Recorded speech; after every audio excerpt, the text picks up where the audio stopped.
Olá, tudo bem? Sejam todos bem-vindos a mais um Em Cristo, sempre conectados, um canal da Igreja Presbiteriana Filadélfia de Blumenau. Meu nome é Márcio, sou pastor da igreja e estou muito feliz por você ter reservado esse tempo para se aprofundar um pouco mais na palavra de Deus. Se você tiver a oportunidade, convide outras pessoas para ter esse momento com você também. Compartilhe esse vídeo nas redes sociais, WhatsApp, Facebook, fique à vontade, é uma ótima ferramenta de evangelismo. Que bom, temos esse tempo tão precioso. Hoje eu quero compartilhar com você um trecho do Evangelho de João, capítulo 5, dos versos 1 a 15. Faço a leitura na versão NVI, se você tiver a tua Bíblia aí, também fique à vontade, embora o texto vá aparecer para você, mas durante a mensagem talvez fique mais fácil você ter a Bíblia em mãos. Acompanhe a leitura comigo então, por favor. João, capítulo 5, dos versos 1 a 15, diz assim: Algum tempo depois, Jesus subiu a Jerusalém para uma festa dos judeus. Há em Jerusalém, perto da Porta das Ovelhas, um tanque que, em aramaico, é chamado Betesda, tendo 5 entradas em volta. Ali costumava ficar grande número de pessoas doentes e inválidas, cegos, mancos e paralíticos. Eles esperavam um movimento nas águas.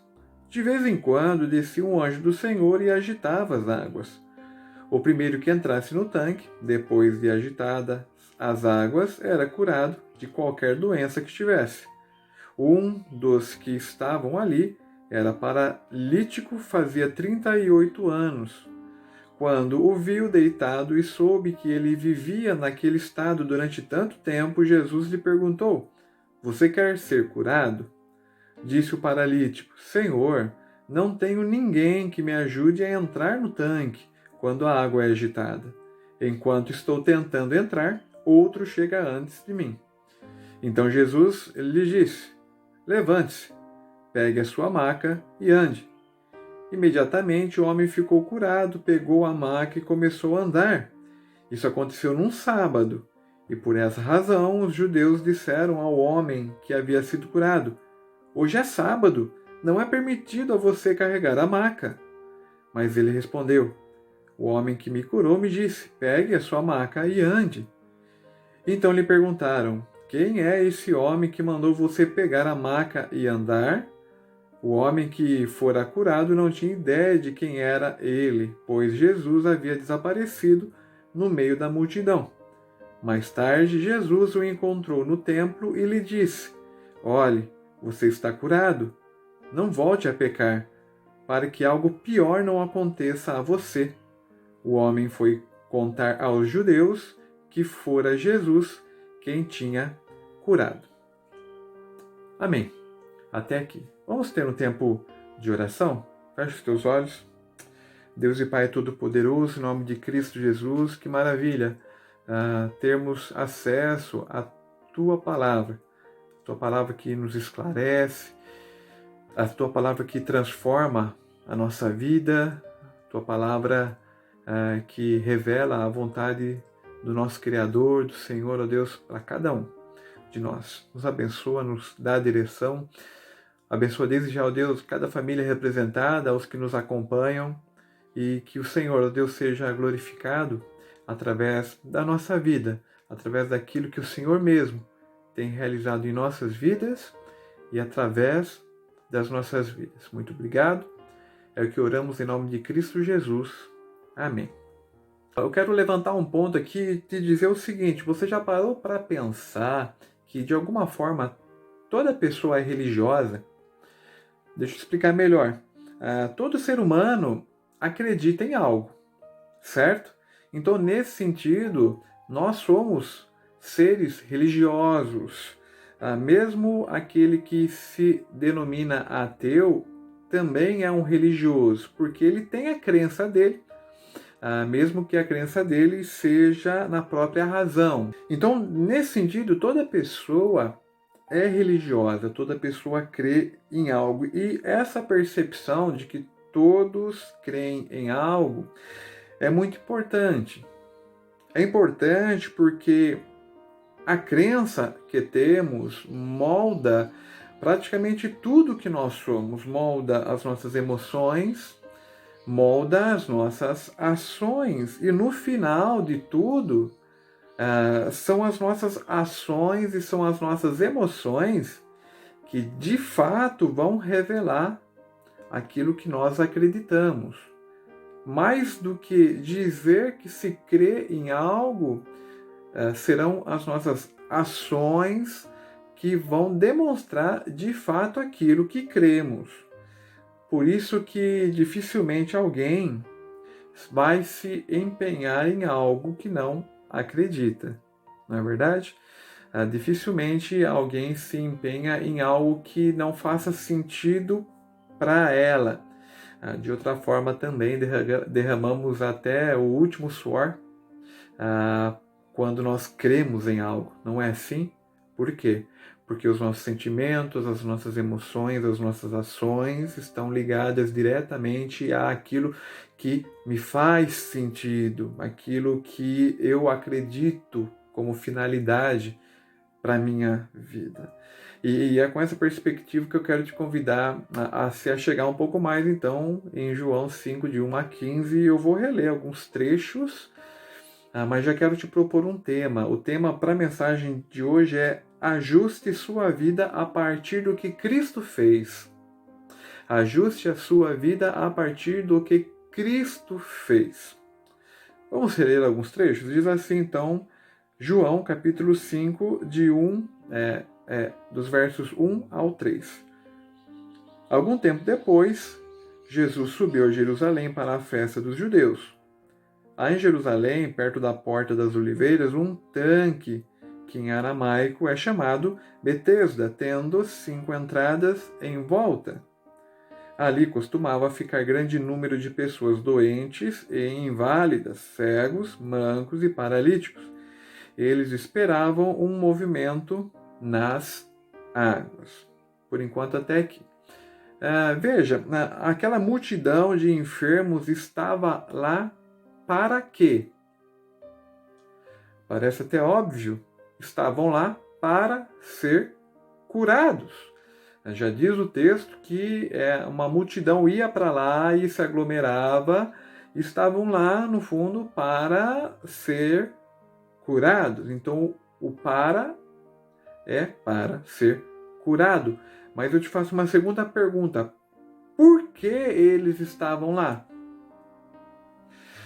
Parece a mesma resposta, mas não.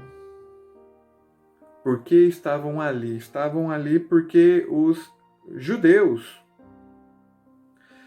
se achavam muito bem resolvidos. A nação judaica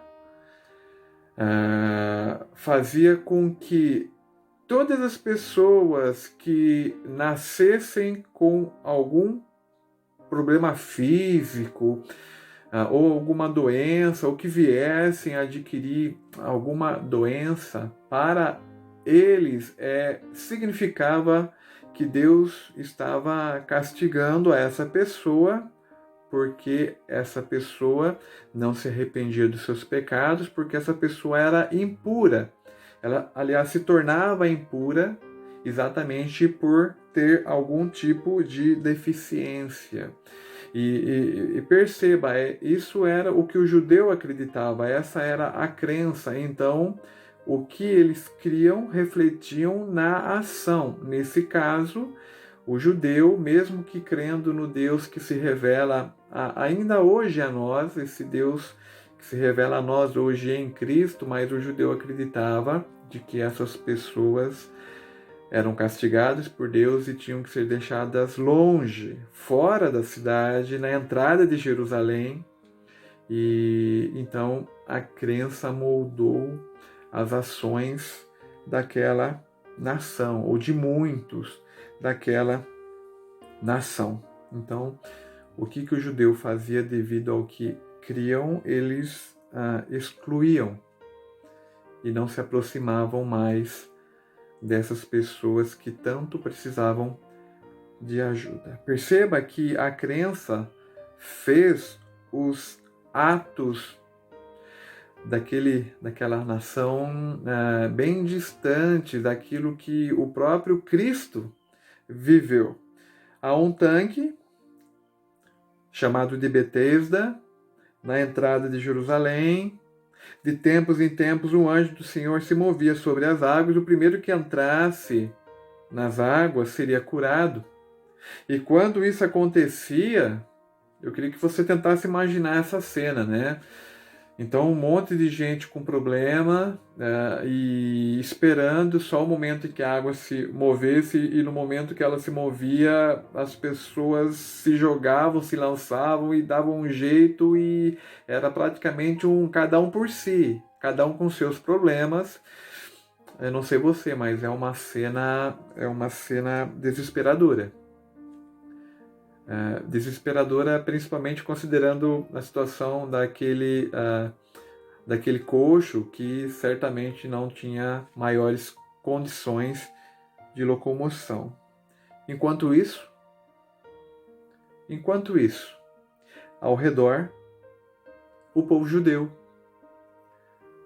o povo que se dizia puro, crente, eles seguiam com seus rituais religiosos, e cada um cuidava da sua vida.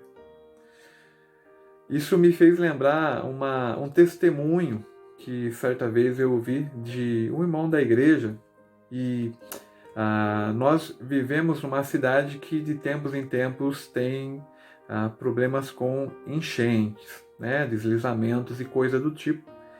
E esse irmão compartilhou que há muito tempo, aqui em Blumenau, após uma grande enchente, a rua onde a mãe dele morava teve várias casas afetadas por deslizamento, casas que foram parcialmente destruídas, casas que foram completamente destruídas. E próximo àquela localidade tinha uma igreja, uma determinada igreja, e chamou muito a atenção esse meu irmão, ele comentando comigo, ele disse assim: pastor, foi impressionante porque na manhã, enquanto várias famílias estavam se mobilizando para socorrer as famílias que precisavam ali de repente, um novo abrigo, ou de limpar as suas casas, de alguma forma precisavam ser amparados. O que essa determinada igreja fez é que, como aparentemente se nada tivesse acontecido, eles se reuniram no templo e fizeram como a rotina de costume deles, se reuniram ali para estudar a Bíblia e coisas do tipo. E nada contra se reunir para estudar a Bíblia, muito pelo contrário, é exatamente isso que a gente está fazendo, mas, porém, pare e pense. O melhor lugar para ter acontecido a escola dominical naquela manhã, após aquela tragédia em Blumenau, não era dentro do templo. Não era cumprindo a rotina costumeira da igreja, mas era sim amparando, pelo menos eu creio dessa forma, era amparando a todas aquelas outras famílias que estavam passando por dificuldade tão grande. Não podemos fechar os nossos olhos com a desculpa de que não é preciso manter a nossa tradição. Não podemos fechar com isso os nossos olhos para o que acontece ao nosso redor. E é isso que a gente vê exatamente nessa passagem, porque naquele dia, e voltando aqui ao texto, naquele dia em Jerusalém, a escola dominical de fato aconteceu na rua. Jesus realiza ali todo o ensino dele na rua, longe dos templos, por assim dizer, né? Jesus passou e viu então aquela situação que beirava o deplorável, e ele se aproximou de uma daquelas pessoas que era considerada um inválido para a sociedade, alguém para ser deixado longe. E diz o texto, né, que ele era paralítico há 38 anos, a vida toda. E Jesus faz uma pergunta no mínimo interessante. Ele chega para aquela pessoa que, à vista de todos, era alguém que não andava, e Jesus pergunta Aliás, uma pessoa que era paralítica e que estava ali para ser curada. E Jesus faz uma pergunta, no mínimo curiosa, que é: olha, você quer ser curado? Fala ali o verso 6. Quem sabe o paralítico, não fala ali o que o paralítico pensou, diz a fala dele, mas talvez o paralítico tenha se perguntado, né? Mas como assim se eu quero ser curado? Tem um comentarista que eu gosto muito, né, o William Hendrickson, e ele diz o seguinte: com aquela pergunta, a gente não achar que de repente Jesus fez aquela pergunta à toa, não. A leitura que o William Hendrickson faz é assim: com aquela pergunta, Jesus trabalhou a fé no coração daquele homem, daquele paralítico. Ele faz com que o paralítico tire o foco daquela triste realidade em que ele estava passando, triste realidade que talvez ele estivesse até acostumado já pelo tempo, 38 anos, e coloca o foco numa esperança viva. Jesus faz com que aquele homem relembre da esperança e relembre que algo poderia ser feito para que aquela situação mudasse. Você quer ser curado? Você acredita que algo de diferente disso que você está vivendo possa acontecer? É por isso que Jesus faz essa pergunta, por mais óbvia que parecesse a resposta daquele homem. Aquele homem então confessa, ele faz uma confissão ali, ele se reconhece como alguém que por si só é incapaz de mudar aquela situação. Vemos isso no verso 7, né? Ele diz: olha, eu não tenho ninguém que me ajude. Quando eu ameaço ir, já foram na minha frente e eu não tive a oportunidade. Então, quando aquele homem paralítico experimenta aquilo que nós também experimentamos a cada nova manhã, nós precisamos lembrar a cada nova manhã, aquele homem experimenta da graça, do amor de Deus. Fala o verso 8. Jesus diz àquele homem: olha, levante-se, pegue sua maca e ande. Certamente aquele homem surpreso levanta e sai andando, carregando nas mãos aquela maca. Talvez uma tradução mais próxima seria um colchonete, seria um tipo de colchonete. E logo que imediatamente depois, Jesus desaparece no meio da multidão. E veja então, e novamente lembrando a questão da crença que afeta as nossas ações, veja então como o que acontece na sequência, né?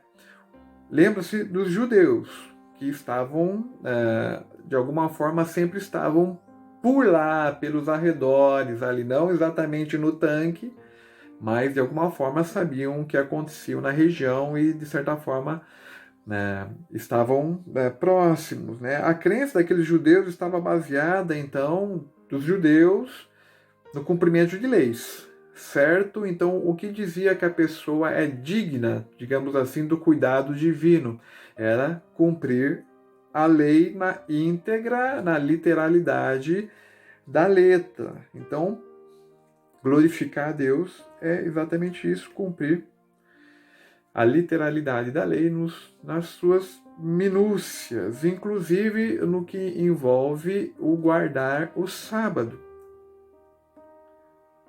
O povo judeu não viu a cura daquele coxo que há 38 anos estava ali. O povo judeu não entendeu o amor de Deus, a graça de Deus se estendendo àquele ex-coxo. Para eles, o que eles viram? Ele carregou maca no sábado, não pode. Percebe? Aquilo que cremos molda as nossas ações.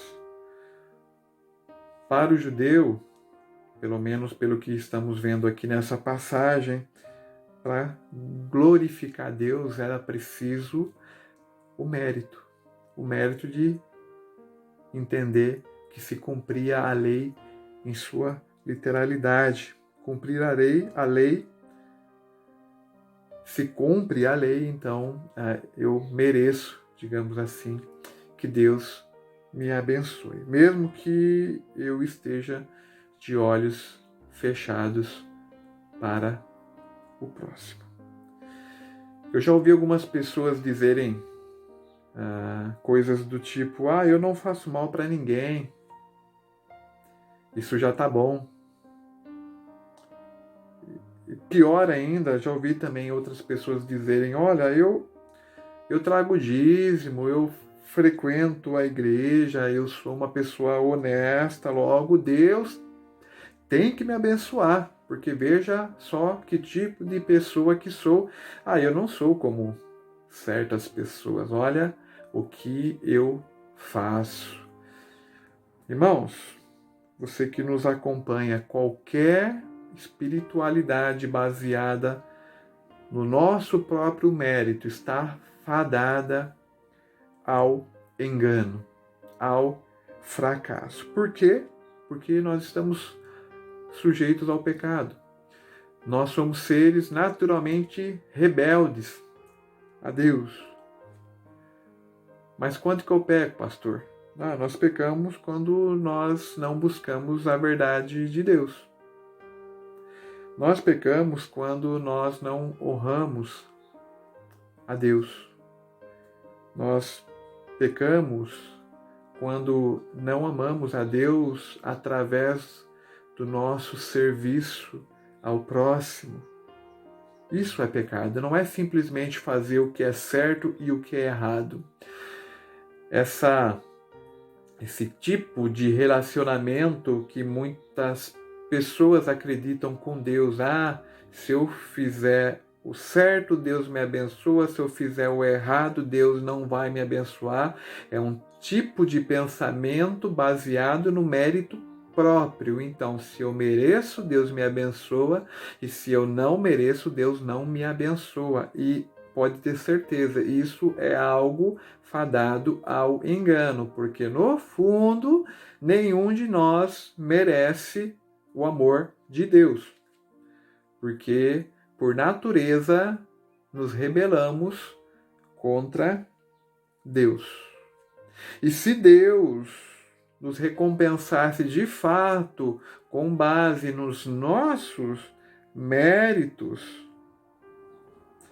também Ele teria e tem todo o direito de também nos castigar de acordo com os nossos méritos, pois seria um tipo de relação baseado naquilo que eu consigo fazer e daquilo que eu não consigo fazer para agradar a Deus.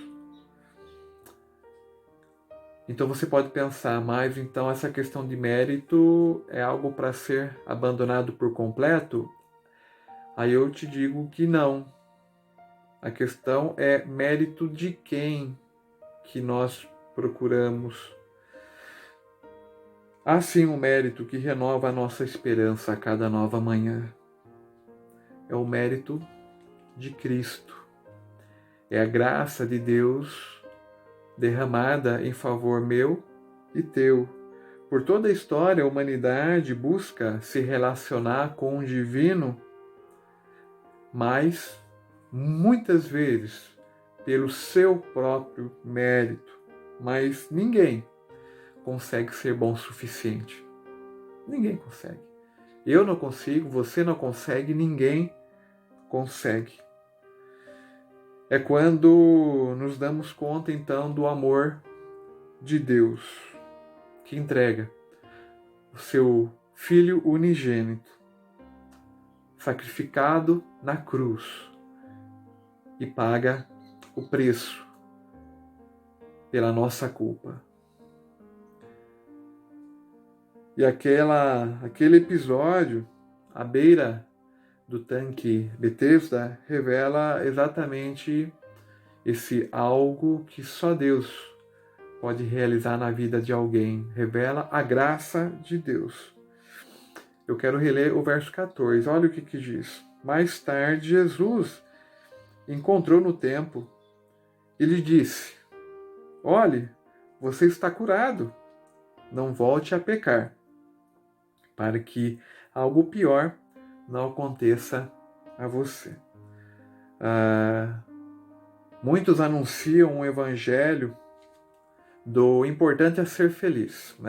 Talvez não abertamente, mas nas entrelinhas, muitos dos que dizem falar em nome de Deus anunciam um tipo de evangelho que tem a seguinte mensagem nas entrelinhas: olha, o importante é que você seja feliz. Se você não está sendo feliz, algo está errado com você.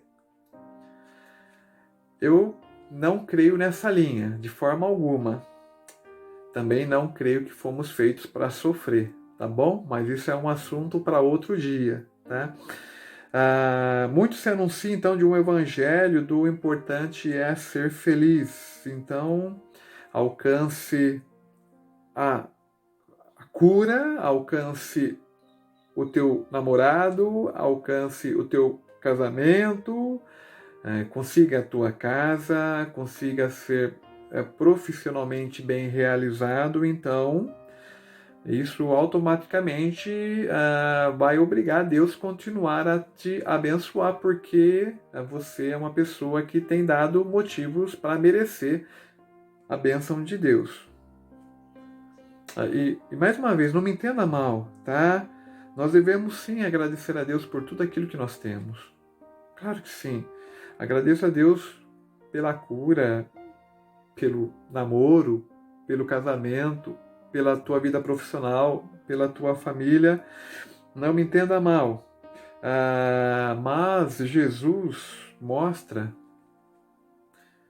que não para por aí. Não para por aí. Há uma advertência aqui no texto. Aquele homem tinha sido abençoado, ele tinha conseguido aquilo que ele buscava há tanto tempo. Assim como nós também, talvez depois de uma longa caminhada a gente consegue, a gente recebe de Deus algo que a gente tanto esperava, mas veja que não para aí. Jesus novamente se encontra com aquele homem agora andando, estava no templo agora, e Jesus faz uma advertência, diz assim: olha, não volte a pecar para que algo pior não aconteça com você. Na minha opinião, esse algo não é que ele pudesse voltar a ser paralítico, não. Eu não creio que esse pior que Jesus fala é isso. Mas esse pior é, mesmo sendo abençoado por Deus, vir a não agradecer a Deus por todas as bênçãos que Deus tem derramado. Eu creio que isso é o pior ali que Jesus se refere. Mesmo sendo grandemente abençoado, se esquecer de onde vem essa bênção e deixar de glorificar a Deus com tudo aquilo que temos, com tudo aquilo que somos. Nós precisamos compreender o que a teologia chama de santificação. De forma bem geral, é o processo que todo cristão passa durante toda a vida, é um processo contínuo, que não termina nessa vida, mas que cada vez mais Deus vai nos fazendo parecido com Ele, parecendo cada vez mais os nossos pensamentos, os nossos atos. Deus vai trabalhando isso no nosso coração, fazendo com que cada dia mais nós nos assemelhemos a Cristo.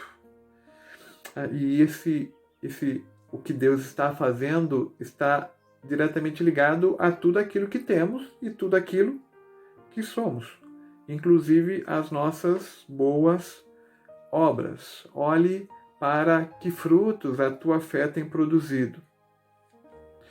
A tua fé tem produzido cada vez mais um relacionamento saudável com Deus, uma proximidade cada vez maior com Deus. A forma que você crê em Deus tem levado você a pensar sim, aos que estão ali mais próximos a você, mas a tua fé também te levado a te ajudar tantos outros que estão ao nosso redor carecendo de ajuda, de cuidado, de conhecer desse amor de Deus? Ou a tua fé tem feito você apenas frequentar de repente uma igreja ou de vez em quando ler a palavra de Deus só para desencargo de consciência? O chamado de Deus para aquele homem, para aquele novo homem, melhor dizendo, porque agora ele é curado, e eu creio que a palavra de Deus para mim e para você hoje é para uma nova vida. Uma vida santa, sim, mas que acontece a partir dos méritos de Cristo. Eu quero concluir.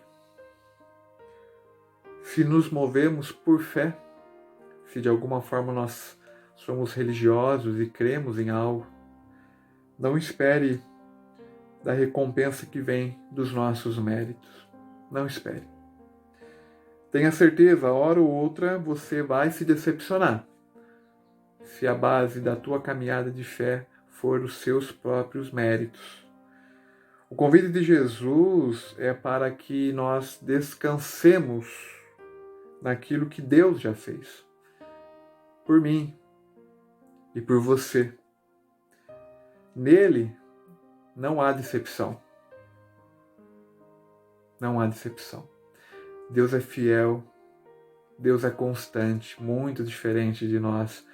Por isso, o convite, mais uma vez, é para que descansemos a nossa vida toda, em todos os seus aspectos, pensamentos e ações, nos méritos de Cristo. Ajuste a sua vida a partir do que Cristo fez, porque nele nós então podemos sim dedicar tudo aquilo que temos e somos por amor ao próximo, sem esperar qualquer tipo de recompensa nessa vida. Porque o que de mais importante que podemos ter, nós já temos, que é a certeza da salvação, a certeza do amor de Deus na nossa vida. E isso basta. E isso basta.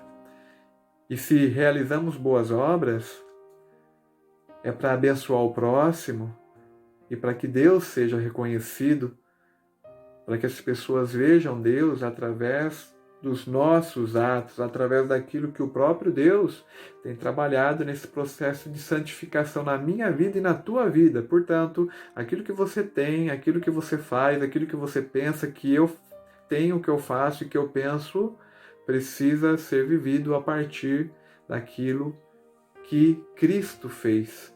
Aquilo que nós fazemos é para que Deus seja conhecido e para que Deus seja glorificado. Portanto, faça, descruze os braços, não veja a vida somente a partir daquilo que podemos ter de benefício, veja tudo aquilo que Deus tem te dado e use como uma ferramenta para abençoar outras pessoas.